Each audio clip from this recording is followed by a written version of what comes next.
I don't think we've ever fought. We've had disagreement. Stop the cap. We've had have we fought before actually? We fight daily. What do you mean, have we ever fought? With the devil. With the devil. I'm joking, yeah. Hey guys, welcome to our YouTube channel. My name is Belinda and sat beside me is my husband. I'm Rafaro. And on this channel we talk about everything relationships, marriage, life learnings, and it revolves around our Christian beliefs. And yeah, that's all.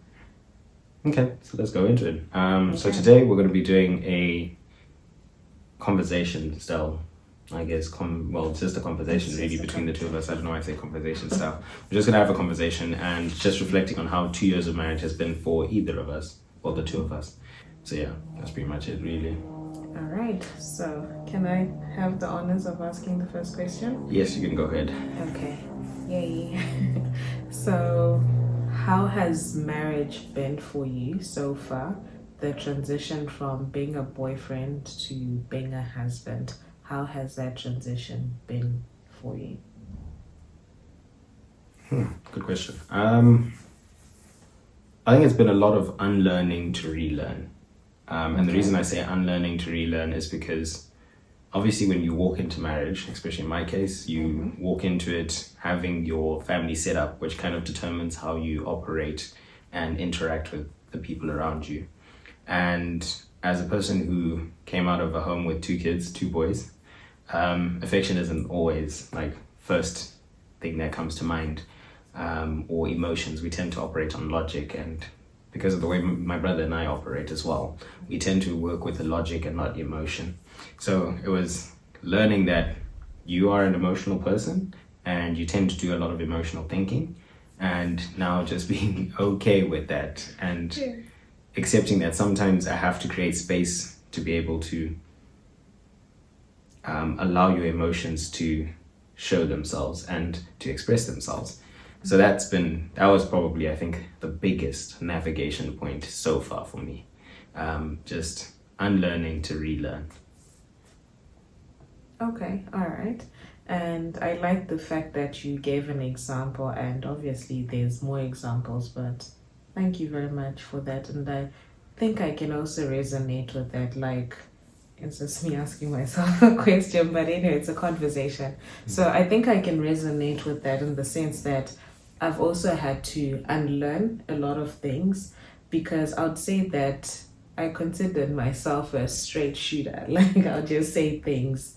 But now I'm actually having to be considerate, if I can say, and just think about what I want to say before I say it. Like, is this going to build us? Is it going to build my partner? Because I'm the one who's supposed to help you to build you up. So yes, I've also had to change in that regard. There's been change on my part. I've had to change the way that I communicate. Yes, that's the best way to put this across. I've had to change the way that I communicate, and that's something that's currently work in progress. And yeah, that's what the 2 years has entailed in terms of. So it's made you more tactful with your communication as opposed to just being a straight shooter. Yes. And it really has, to be honest. And just to give an example of sometimes that I've wanted to say something and then I don't say it in the moment. I give myself time to think about it. And this reminds me of the story of Esther in the Bible. When Esther wanted to approach the husband and make her request, yes, they had to sit down, they had dinner. She didn't ask for what she wanted. If my memory serves me right, she only asked when they had the second or third sit down. That's when she's like, my king, I want this, this, this, and that. So I've also learned something from the story of Esther. You don't always need to blurt out everything in the moment. Sometimes you need to be tactical with it, like Esther was. Yeah. Nice. Well done. Yeah. So I guess my question off the back of that is, what has marriage taught you about communication beyond what you just explained? Being tactful. Yes, being tactful, and I'm not as great a communicator as I thought I was. So I'm still learning to communicate well. And you've recently just taught me that I like to flesh out my response. So I speak it out as I develop my answer. I've learned that that's actually how I get to an answer. That's how I communicate, if it makes sense. Correct. Yeah. Yes. What was the question again? What have you learned about communication other than being tactful? Okay. So you've learned now that you have to go through a process of speaking out your answer to get to a final answer. And the other thing that I've learned is the fact that you need to listen to understand. I know this sounds like a cliche because a lot of people say it, but I feel like during the years, like the 2 years we've been together, there's been times, especially in the beginning, when I'll just listen, but I'm not really listening to you. I'm hearing the words, but I'm not listening to understand because I've already formed a response before you've given me your answer. So I'm learning to listen to understand. After I've understood what you have said, then I can say question further or probe further to understand exactly what you're saying. So I'm learning to not come with a preset answer. Like I ask you something like, I don't really care what you're going to say. I've got an answer ready at the back of my head. So that's something that I've really been learning to do. Listen to understand, not listen to respond. Because if you listen to respond, you've got a preset answer ready. Yeah. That's a fair point, yeah, because it does make it difficult to have a conversation with someone who's already determined how the conversation is going to end. Yeah, it was. So yeah, it is. I think I do agree with you on that one. It is a very good point to raise actually when it comes to marriage. I think in our first 2 years, communication has been key, and understanding how to become better communicators and taking an active role in that communication process and understanding how we communicate with each other. Because that listening aspect is very important, and listening to understand. And yeah, I think that, like, I want to say fortunately, I don't think it's fortunately, but it's a skill I've learned over time, is that ability to listen and to hear what's being said, not always between the lines, because I'm not very good at reading between the lines, but listening to understand, seeking to understand as opposed to be understood. Which has been very helpful in our marriage so far, because at times when you're not able to quite understand and articulate yourself, I'm able to help you get through that bit, like you said, because you're a person who has to speak out to process. And sometimes it helps to have me on the other end, receiving this information, but also being able to process it for you and help you come to that conclusion, which has been very helpful, I guess, in conflicts, because it allows us not to come against each other, but try and understand where the problem truly exists and trying to tackle it from there. So yeah, so it's been good. That aspect of communication has been good for us so far. And I also like the fact that you touched on conflict. So is this you saying that in us learning to communicate better, it's made it possible for us to fight better? Let me not say fight, because I don't think we've ever fought. We've had disagreement. Have we fought before actually? We fight daily. What do you mean, have we ever fought? With the devil. With the devil. I'm joking, yeah. So what tends to happen is a disagreement is a point of conflict, which technically is considered a fight. I can tell you we disagree on a lot regularly. But fighting sounds very violent, babe. Yeah, so you can phrase it in another way. Of hands, yeah, but you can't say we've never fought. That's crazy. No. Okay, I don't like the word fight. Okay. So I'll say we've never fought, but we disagree. That's fine. That's all right. If you want to because fighting, it's not fine. Fighting sounds very physical, boss. Okay. Yeah. Continue with your thought then. Anyway, I was going to touch on the fact that I wanted to say, so you're saying that the fact that we've both learned how to communicate better, in essence, it's made dealing with disagreements better. Yes. All right. I would agree with that. And to kind of catch your thought, to help you out. Yeah. Yes, our communication has helped with disagreement because it allows us to come to a point of resolve and allow us to understand where we need to compromise to allow the other person the space necessary to be able to communicate and convey their point or their emotions in that moment. Which, yeah, so I've kind of lost my train of thought here, but to try and help me get back into it, let me allow the train to travel through to the station. To lovely. To its destination. So I think, yes, so our communication has helped definitely with our conflict because at the end of the day, it's allowed us to communicate better when in conflict so that we're not fighting each other, or rather not disagreeing with each other, since you don't like the word fighting. We're not disagreeing with each other, but we're trying to understand how to come to a resolve over the disagreement we have. Even if that means one of us has to take a back seat and listen to the other, which goes back to that listening aspect and listening element of just being able to absorb what's being said and understand that it's not coming as an attack, but rather it's coming from a place of hurt from the other person. If it's a point of disagreement that has emotions charged in it, if it's just like, you need to put the salt over there and I think it should go over there. It's now just coming with a bit more tact and understanding, do I need to win this fight or do I let it go? Kind of thing. Or do I need to win this disagreement to avoid using the word fight? Or do I need to actually dig in and push? Okay. And after listening to what you just said, you've reminded me of when we had a disagreement, and then after we had resolved everything, you then said to me, babe, in us having, to something along these lines, in us having disagreements, it doesn't mean that I love you any less, but iron sharpens iron. I remember you told me that and I was like, oh, okay, this makes a lot of sense. Iron sharpens iron, and during the sharpening process, there will be friction. So it's very important to remember that when you disagree with your partner, it doesn't mean that they don't love you. It's just iron sharpening iron. That's what's happening there.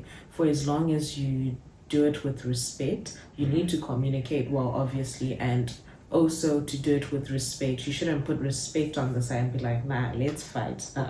Yeah, just thought I should add that. Yeah, and I think to help with that point as well is the fact that we always do it from a place of love.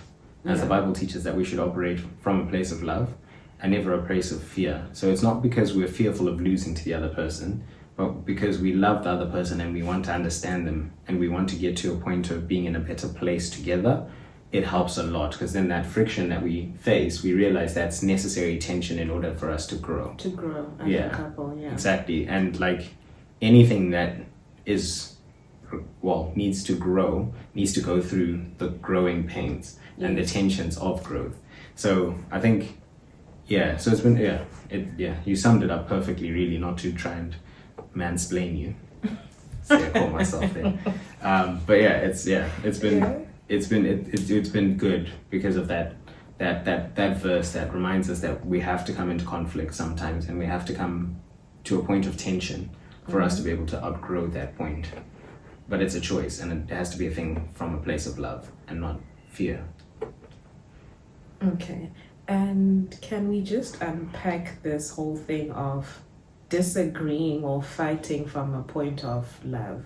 Because I've heard a lot of people talking about it. What is disagreeing from a point of love? What does that look like for you? What?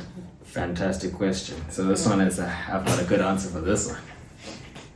Okay, tell us what. So the reason I say I've got a good answer for this one is because I've always been one who's avoids conflict. Just naturally, I'm conflict averse in the sense that I don't like to go into any form of conflict, whether it be verbal, physical. The people pleaser in me is kind of the reason for that. But as a result of that, I've learned, like I was saying earlier, the skill to listen, to try and avoid getting to a point of conflict. And when you have conflict and you do it from a place of love, it's seeking to understand the other person. So and for me, that's always played a big part in all communication I have. Like, I like being understood because I'm a person who likes to be in control of situations all the time. But at the same time, in that, I've always made sure to give 2 listens to 1 response, if that makes sense. Please explain that. So to give 2 listens in the sense that I listen from my perspective and I try and listen from your perspective before I give my response. So that way it helps with understanding the full context of the conversation being had, as opposed to me taking it for what I think it is. And therefore I'm listening from a place of love because I choose to remove myself from the equation and listen from your perspective. So if you come to me and you're talking about the fact that I wasn't listening to you and I was on my phone, maybe I was on my phone for something that's very important to me, all right? However, what you might be communicating might be important to you.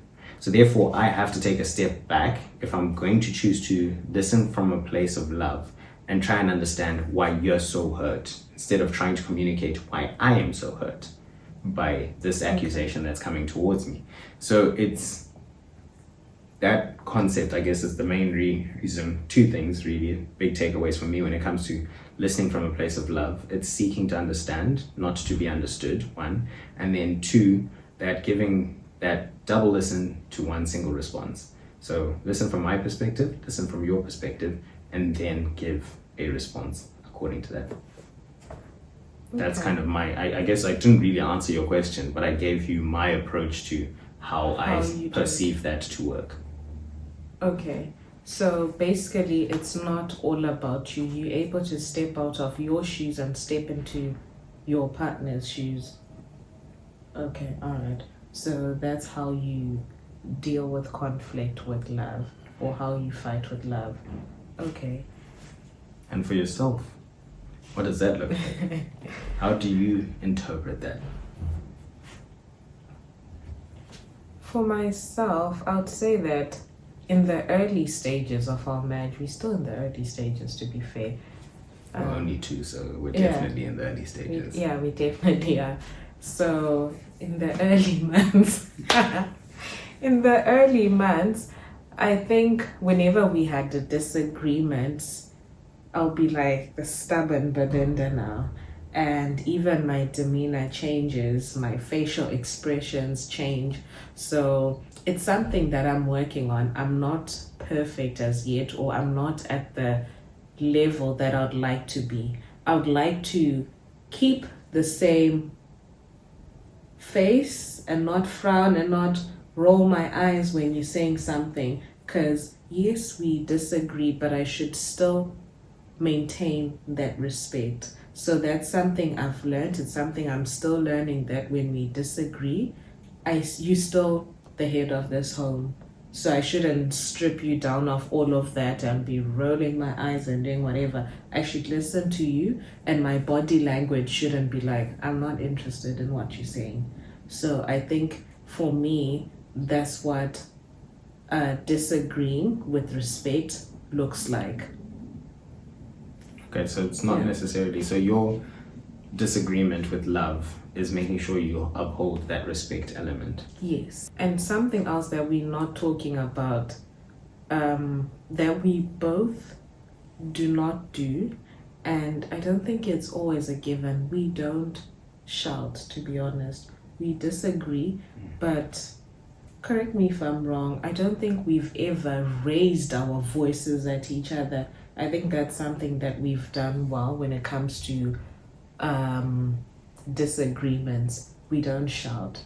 So in as much as I have to still respect you when we disagree, I also have to communicate well, which we spoke about. The communication kicks in when it comes to the disagreeing well. And not shouting. We don't shout. Talk nicely. I think what's always helped with that is the fact that one of us always gets to a point of, okay, let me listen. And tries to calm it down. Even if it's not necessarily from a place of trying to build towards getting the objective, which is resolving this conflict. Sometimes it's it's coming from a place of, okay, fine. let me hear you out since you feel you're more important in this moment. And it has helped us, to be fair, because in that moment, one of us always has the ability to calm down and then listen, even though it might not necessarily be in the right spirit at the time, but it does eventually bring us back to a place of calm and levels out the conversation. At least that's how I've found it so far, when we have a point of difference where we're struggling to really come to a resolve. And just to add, growing up, there was this picture frame in my parents' bedroom, and it said, "Never both yell at the same time unless if the house is on fire." I think they still have it. Yeah, they still have it. It's a red picture frame. I just remembered that when you're explaining. Since we're talking about conflict and disagreements within marriage, what's been one thing you've really enjoyed about having me as your husband? This is kind of to change the pace. Okay, you don't want us to just talk about conflict. There's a lot I can say, babe. Okay, not obviously you're going to give it the knowing my wife and the person that she is, you're going to give it the full 9 yards and try and break down the different aspects of what about me you like and why you like that which you like. Just from the perspective of, if someone was to ask you as a person who's about to get married and they were like, what do you like most about your husband? Why should I enter into marriage? Kind of question. The thing that just popped up in my head as you were talking is the fact that you understand me more than I understand myself at times. And I love that for myself, because you are very self-aware and I still haven't gotten to that stage as yet. So you really do help me to unpack my emotions, unpack my feelings, and a lot. You help me to unpack a lot. So that's one thing I love for myself, the fact that you understand me more than I understand myself. And why is that? You've really taken an intentional effort when it comes to understanding people. You are fascinated by people, and you like to observe people. So this has really worked to my benefit, to my advantage. So yeah, that's one thing I can say I love about you. Was that the question?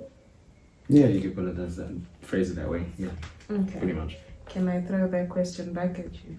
Yes, you can. And the answer is nothing. No, I'm joking. I'm joking. Seriously?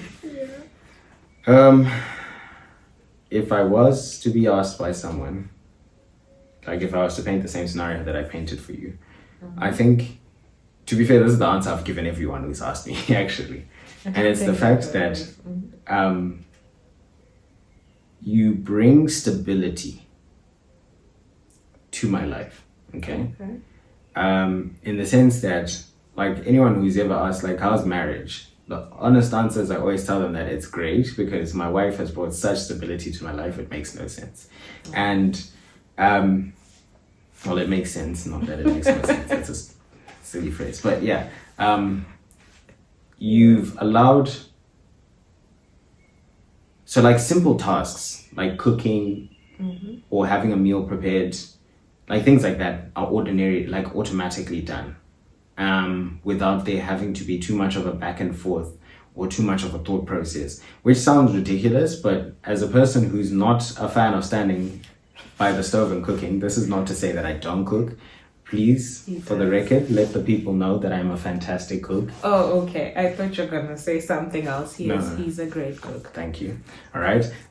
So it's more the fact that I find it difficult to stand in front of the stove and cook copious times. Like, I do cook you meals every now and then, but for me to be able to stand there and be like, I'm gonna cook rice, I'm gonna cook gravy, and I'm gonna do broccoli, and I'm gonna do this, and I'm gonna do that. Like, all my meals, I'm not gonna lie to you, simple, straightforward, but they're tasty. You make things work really well there. And then there's automatic things you do as well, which you think about around the house, which I don't think about. And it's like, oh, okay, that makes my life a lot easier because that's been done. Oh, That's why this is always done. Okay, makes sense. So you brought stability there, and then also you brought stability from an emotional perspective as well. So obviously this is the physical aspect in terms of the home, but from an emotional perspective, you also allowed me to have some form of stability, because if there's anyone who's going to challenge you, it's your wife. I will tell you that for free. Bring you closer to the Lord. Yeah. Be praying every day, be like, Lord, this woman that you gave me.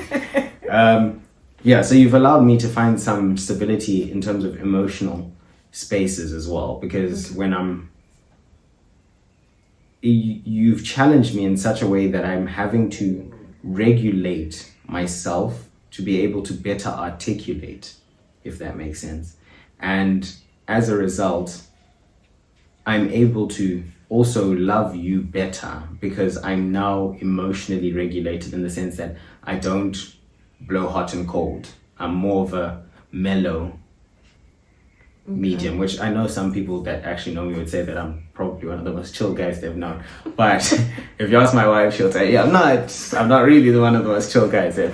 But she's helped me like mellow out and then find that emotional stability. So like, even if I'm going through a difficult period, I can now vocalize it, like I was saying before, because it was just me and my brother. And when, there's two of you who are very logical thinkers, it's like going through a tough situation, I'll thug it out, I'll figure it out, I'll figure it out. But now at least I can emotionally like let loose and be like, this is the situation, this is what I'm really struggling with. And what can we do? And then as a result, I can get back to a level playing field, as opposed to being like high anxiety or high fear. It just allows me to come back to level. So yeah, so thank you for that. I do appreciate that. Oh, thank you, babe. And you've really done a great job, if I can just touch on that, when it comes to opening up, because it's not something that, in general, guys don't do well at opening up. But I'm grateful for the fact that we can sit down and you tell me I'm struggling with this, and that. And then we can map a way forward. What should we do? And something you've also taught me is that I don't have to have all the answers. Sometimes you just want me to listen. We sit down, we talk, I'm struggling with this. Okay, I listen. I don't have to have all the answers. And anyone who's a wife or in a relationship, if your partner opens up to you, you don't have to have all the answers. Sometimes they just want you to listen. That's all, because you're not going to have all the answers, to be honest. The word is validation. Sometimes we just need validation. Correct. Just like, I remember this, the joke of, and the meme of, in a relationship, sometimes all you want to do is just complain. You don't want the solution. You just want to be able to sit there and complain about the situation. It's mainly directed at women because they tend to emotionally vent. Men don't do so often, but when they do so, they just want to be validated. And it's like, no, you're doing a great job, babe. Come on, make sure you just keep working hard. Sometimes we just need that validation, to be honest with you, because we do work hard, and society does have it that men always have the hard route, whatever is being painted as now. But at the end of the day, I think it's important just to validate each other in those moments. I couldn't agree more. And this reminds me of YouTube, a video I was watching yesterday. It was Miss Becky K. She was being interviewed, and she said that it's very important to validate your husband. They need that. And thank you very much for touching on that. You've just confirmed that, it is very important. Thank you. Doesn't happen too often, but it's needed. It's definitely needed. So, babe, if someone asked you, how has the past 2 years of marriage have been for you, what's the one word or phrase that you would use? Honeymooning. Okay. That's the first thing that came, as you were phrasing the question, I kind of thought of the answer. Honeymooning, but only not because it's been a honeymoon phase, but I've enjoyed both the good and bad so far. As much as the roller coaster ride has been up and down, it's been a good ride so far. So I still call it honeymooning because I'm still enjoying it. Okay, and I hope you'll be enjoying it for eternity. And then yourself, what would you use if you had one word or a single phrase? I'd call them the years of foundation from marriage, because you're learning and unlearning a lot. Yeah, and I think that's why people say marriage is tough, because it forces you to grow as an individual. So for me, it will be years of foundation / growth. Damn, good answer. Just joking. But yeah, please don't forget to like, subscribe if you did enjoy the content. And in one of the corners somewhere, there's going to be our introductory video of who we are, and potentially one other video. Not entirely sure which one it is. But yeah, and then there should be a subscribe icon, maybe in the middle or somewhere. Yeah, just make sure you do subscribe. Make sure you like. Go watch some of our other content. Get to know us. And yeah. And yeah, thank you so much. Bye.